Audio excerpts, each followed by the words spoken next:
El Ministerio de Cultura, la Embajada de China en Panamá y CERTV presentan El Conversatorio Ópera de Beijing, un tesoro artístico nacional.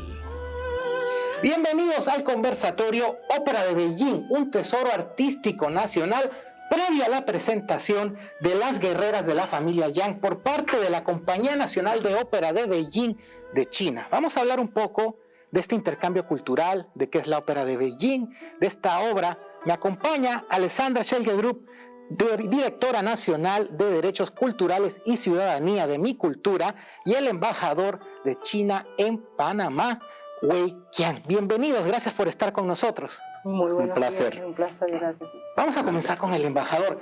Embajador, Ópera de Beijing es una representación o una de las máximas representaciones del arte en China y es un producto completamente chino, de influencia china, un tesoro nacional.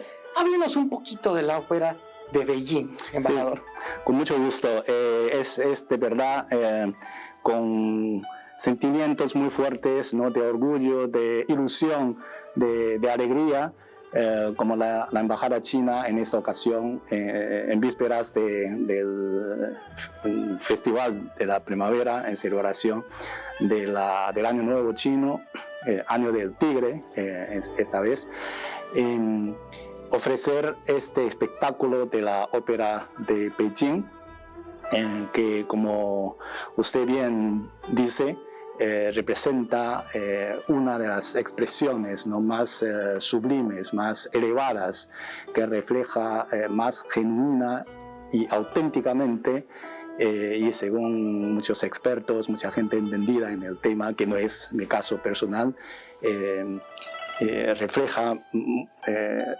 refleja esta larga historia, ¿no?, varias veces milenaria historia de la filosofía, la poesía y muchos valores espirituales, ¿no?, del ser chino, ¿no?, de la nacionalidad china.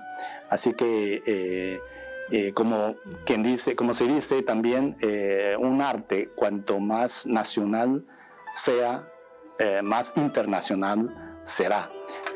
Por eso también muy orgullosamente este género de teatro lírico de China ha sido declarado por la UNESCO Patrimonio Cultural Inmaterial de la Humanidad. Creo que bien merecidamente. Alexandra, ya lo dice el embajador, un arte mientras más nacional sea, más internacional será. ¿Qué representa para el Ministerio de Cultura y para el país poder disfrutar de este tipo de expresiones artísticas como es la Ópera de Beijing? Bueno, yo pienso que tener una ventana al mundo y a un mundo tan sofisticado como es toda este arte milenario que podemos ver no solamente a través de la Ópera de Beijing, sino hay ópera cantonesa, o sea, hay múltiples formas que desconocemos en Panamá. Y creo que es una gran oportunidad para el país, y más justamente en el marco de las cosas que estamos haciendo juntos para honrar el aporte y la herencia cultural china a nuestro país, poder asomarnos a algo tan sofisticado como es la Ópera de Pekín. Así que yo creo que es un privilegio y justamente es acceso a, y yo pienso que es muy importante para nosotros, además como un país que tenemos un canal, que somos quienes somos geográficamente, es poder ser locales, es decir, globales y locales. Y yo de verdad agradezco mucho a la embajada todo lo que estamos haciendo juntos para poder honrar esa migración china que tenemos en Panamá y enterarnos de todo lo que desconocemos de ese gran mundo y esa diversidad cultural que representa China. Embajador, la Ópera de Beijing tiene características muy particulares y tiene una historia muy interesante. Brevemente, si nos puede adelantar o contar un poco. Bueno, empezaría por hablar un poquito de su historia, ¿no? La historia de su origen, su génesis, su proceso formativo. La ópera de Beijing, tal como su nombre indica, pertenece, siendo ópera, pertenece al género de teatro lírico, teatro musical. Y en los términos de este teatro lírico como género sí tiene en China una historia muy larga, ¿no? Una historia milenaria y en una gran diversidad local. O sea, cada región, cada provincia tiene su propio, tal como ha insinuado la doctora Alex Sheldrup, perdone por la práctica de su nombre. Y entonces el teatro, este género de teatro lírico sí tiene en China una historia muy larga, pero la ópera, ¿no? La ópera de Beijing en su forma y su formato, digamos, actual, tiene una historia, si la comparamos con las óperas europeas, menos larga, de alrededor de 200 años apenas, pero una historia muy interesante, ¿no? Todo empezó según las convenciones, ¿no? Las teorías convencionales colocan el inicio de la formación de la ópera de Beijing en un hecho histórico que tuvo lugar en 1790, año en que el entonces emperador Qianlong cumplía sus 80 años. Entonces, con esa ocasión, 4 grupos o compañías de teatro local de una región que se llama Anhui fueron a Beijing, capital de la dinastía Qing, donde vivía el emperador, para rendirle tributo con ocasión de su 80 cumpleaños. Y más tarde, este género local, ¿no? De Anhui, el género de teatro local de Anhui, se fue a lo largo de los años amalgamando y fusionando con una amplia gama de otros diversos teatros o géneros musicales líricos locales, incluyendo a un género musical de la localidad de Beijing. Así, hasta más o menos en los años 40 del siglo XIX se consolidó y se completó, digámoslo así, el proceso formativo de la ópera de Beijing. La ópera que en un principio no era de acceso público, era solamente para la realeza, si no me equivoco.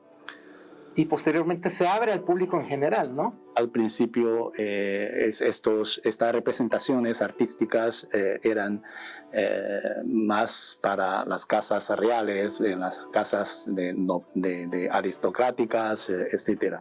Pero el hecho yo quiero enfatizar mucho el hecho de que la ópera de Beijing es un teatro muy popular, por lo menos hoy en día y desde hace mucho tiempo. Al mismo tiempo, o sea, tiene ese aire de elitista, para cuyo aprecio profundo se requieren elevados conocimientos, ¿no? de intelectualidad, etc.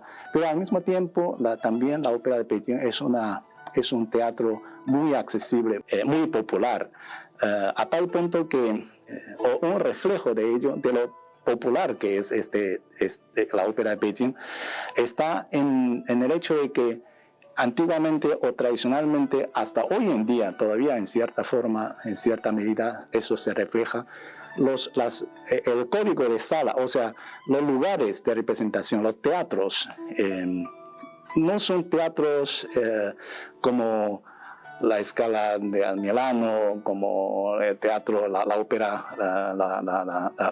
de Viena, no de ese estilo, sino casi como una casa de té, donde hay mesas, asientos, clientes y con camareros andando por ahí entre los clientes, sirviéndoles té, trayéndoles comida, comestibles, o toalla caliente, etc. Mientras que en el escenario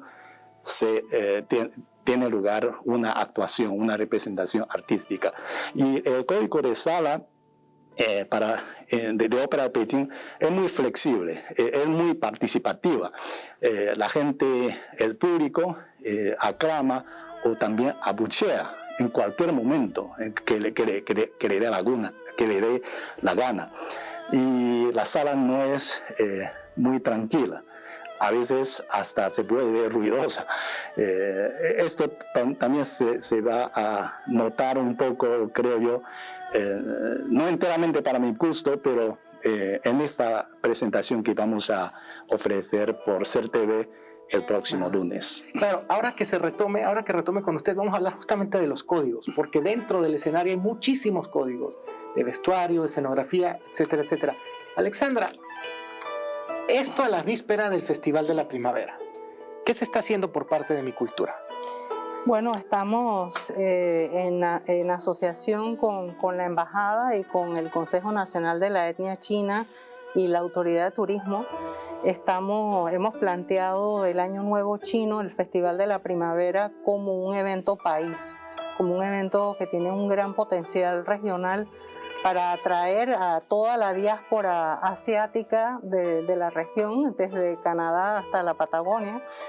Y lo que estamos es haciendo un calendario de actividades que justamente en estos momentos del Omicron estamos valorando qué porcentaje de él será presencial, si de repente corremos el festival que íbamos a tener en la Plaza Quinto Centenario, pero además de eso se están activando en Azuero, en Chiriquí, o sea, todas las asociaciones chinas del país se están moviendo para mostrar sus mejores colores y tener como un evento diverso, consolidado y a nivel nacional.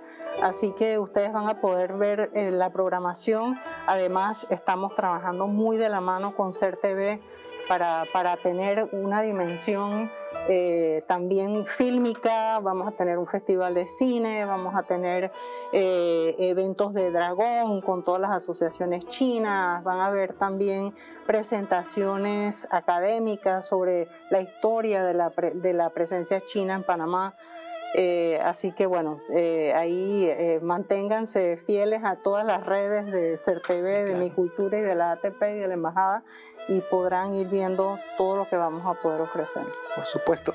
Embajador, códigos, usted lo mencionó hace un rato, y la ópera de Beijing se caracteriza por tener muchos códigos. Por ejemplo, hay 4 grandes grupos de personajes que después se subdividen. Correcto. El vestuario, los colores representan mucho en la escena, en las características de cada personaje. Si nos puede adelantar un poco para, ahora que veamos las guerreras de la familia Yang, entender un poco todas esas cosas.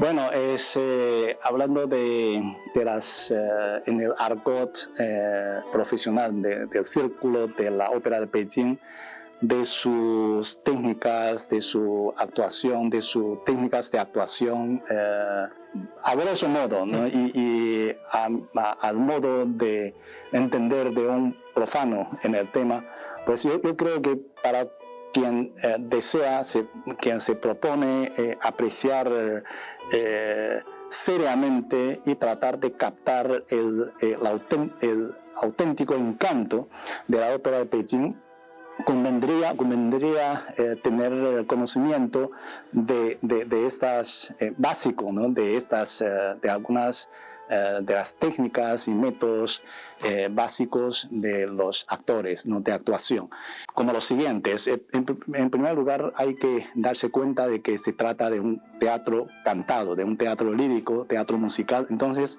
el canto es un arte de bel canto. Solo chino, no es italiano, es bel canto chino.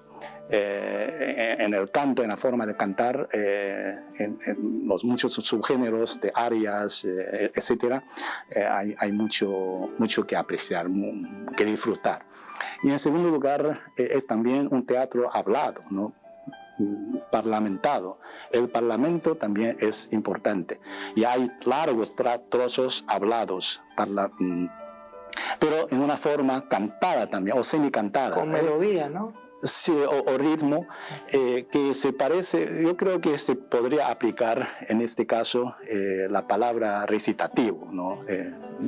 Pidiendo prestado este término de la ópera italiana, recitativo. Los recitativos en una ópera de Beijing, en un escenario de la ópera de Beijing, son muy importantes y muy de apreciar, a tal punto que muchas veces un largo recitativo puede, y bien llevado a cabo, puede arrancar unos aplausos, unos dorados enormes. Y también la forma de actuación, que se refiere en este caso los movimientos, las manos, los ojos, las miradas, furtiva, mirada fija, mirada de tristeza, mirada de ira, etc. Y luego los pasos, el andar en el escenario y por último la parte de acrobática, de arte marcial. Pero es un arte marcial no de pelea así dura, sino más bien yo diría bailado, ¿no? Bailado. En simples cuentas resumidas, todo va, como usted ha dicho, muy codificado, muy regido por una serie de convenciones, de simbolismos preestablecidas, pero al mismo tiempo muy dinámicas, llenas de sutilezas, matices que los actores, los artistas tienen que pasar largos años desde niño en el entrenamiento y prácticas para dominar. Es muy interesante. Yo quería agregar una cosa también, ¿no? Que justamente de lo que decía el embajador, estar en la ópera de Beijing es un sacerdocio. O sea, empiezan desde niños, y conocemos el ejemplo de Jackie Chan. Jackie Chan sale de la ópera de Beijing, fue entrenado 15, 12 años allí, y por eso es que él tiene un rango tan absoluto en donde él puede pasar de la comedia al drama, y ahí es donde aprendió también una gran parte de sus técnicas de artes marciales. Entonces, el nivel de dedicación que hay que tener para estar en la ópera de Beijing vale la pena mirarlo con atención. Y fuera de eso, ellos usan mucho maquillaje, entonces la cantidad de maquillaje que tienen obliga también que puedan proyectar sus gestos más allá de ese maquillaje, pues si no sería invisible. Eso es otra de las artes que manejan los actores, así que yo estoy muy contenta.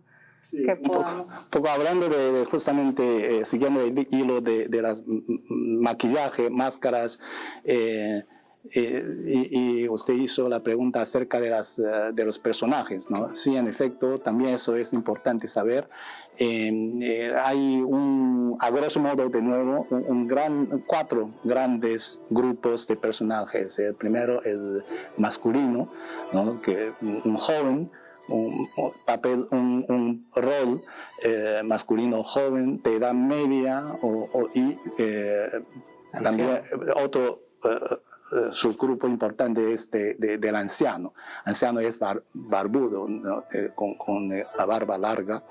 Y luego el grupo femenino también, más o menos en las mismas categorías. Una joven vivaracha y una dama elegante, graciosa, y también la anciana. En el espectáculo Las Guerreras, una de las protagonistas es la matriarca, ¿no? de la familia Yang, con 100 años encima. Y luego también otro grupo importante del papel de rol es el de caras pintadas. Son los personajes de temperamento, de mal genio, impaciente, rudo, muchas veces militar, ¿no? Y no necesariamente mala persona, ¿no? Puede ser mala persona, puede ser un personaje bueno y bondadoso, pero impaciente, ¿no? Muy fuerte de temperamento. Y por último, el cuarto grupo de roles es el de los cómicos, una especie de payaso bufón, una cosa así. Así son estos grupos de personajes sostienen toda una obra. Al principio yo le preguntaba a Alexandra qué representaba para Panamá, qué representaba para mi cultura el poder disfrutar de este tipo de expresiones artísticas. Ahora le hago la pregunta inversa. ¿Qué representa para China, para el pueblo chino, poder que sus expresiones artísticas lleguen a otras naciones quizás culturalmente muy diversas? Bueno, desde el punto de vista de una embajada como la Embajada China en Panamá, siempre es uno de los propósitos principales, ¿no?, de nuestro trabajo, ampliar y profundizar el intercambio cultural entre China y Panamá, porque consideramos que eso ayuda mucho a que los dos pueblos se comprendan mejor, no se quieran más. Eso constituiría una base sólida, fuerte, ¿no?, para mantener, ¿no?, un buen ritmo del desarrollo, ¿no?, un desarrollo saludable, estable de las relaciones, del conjunto de las relaciones, ¿no?, multifacéticas entre los dos países. Entonces, y luego también los dos pueblos, a través de los intercambios culturales, artísticos, logran aprenderse mucho, ¿no? De la cultura uno aprende el país. Yo viviendo aquí presto mucha atención a las múltiples, muy coloridas, muy ricas expresiones artísticas panameñas, ¿no? Sea el sombrero pintado, artesanía, los bailes típicos, etc. Yo creo que a través de todo eso uno aprende mucho del país, ¿no?, donde vive, y al cual uno se dedica a cultivar una relación, ¿no?, amistosa y de cooperación ganar-ganar de mi país, ¿no?, hacia Panamá. Alexandra, para ir concluyendo, es como lo dice el embajador, ganar-ganar. El ver hacia afuera también nos mejora para ser mejores adentro. Sí, y además yo quiero hacer hincapié en esta época en que no hemos podido viajar, en donde hemos estado tan metidos en nuestras casas, es poder asomarse a un balcón de otra realidad, de otra riqueza, y yo creo que eso siempre va a ser ganancia, y en el ministerio es una de las cosas que nos interesa, que podamos estar en esa diversidad y en esa riqueza, la nuestra y aquella que nos viene del mundo entero. Embajador, para culminar, te voy a pedir dos cosas. Que nos explique un poquito, o que nos resuma una sinopsis de la obra que vamos a ver ahora, y una breve reflexión. Bueno, esta obra está basada sobre una leyenda muy popular de China, que habla de una familia de muy larga tradición castrense, del siglo X más o menos, de la dinastía Song, ¿no?, durante la dinastía Song, una familia muy dedicada y muy sacrificada, ¿no?, en la defensa de la patria, en contra de las muchas invasiones foráneas, invasiones de las tribus entonces fuera, ¿no?, de la frontera de China. Entonces, en la obra, esta obra narra cómo las damas, ¿no?, de la familia Yang, después de la muerte, ¿no?, de uno de sus hijos un militar muy glorioso, después de su muerte en combate en contra de esas invasiones, estas damas se alzan en un ejército y marchan al frente para combatir esas tropas de la dinastía que se llama dinastía Xia de Oeste, que invadían, que agredían, ¿no?, a la China central en defensa de la patria y vengar la muerte de uno de sus hijos. Perfecto. Alexandra, embajador, muchísimas gracias. Gracias por acompañarnos. Gracias por esta oportunidad de contarle un poco al público de qué trata la ópera de Beijing. Y bueno, los dejamos ahora con las guerreras de la familia Yang en conmemoración del Año Nuevo Chino del Tigre. Hasta la próxima. Disfruten. Que disfruten. El Ministerio de Cultura, la Embajada de China en Panamá y CERTV presentaron El Conversatorio, Ópera de Beijing, un tesoro artístico nacional.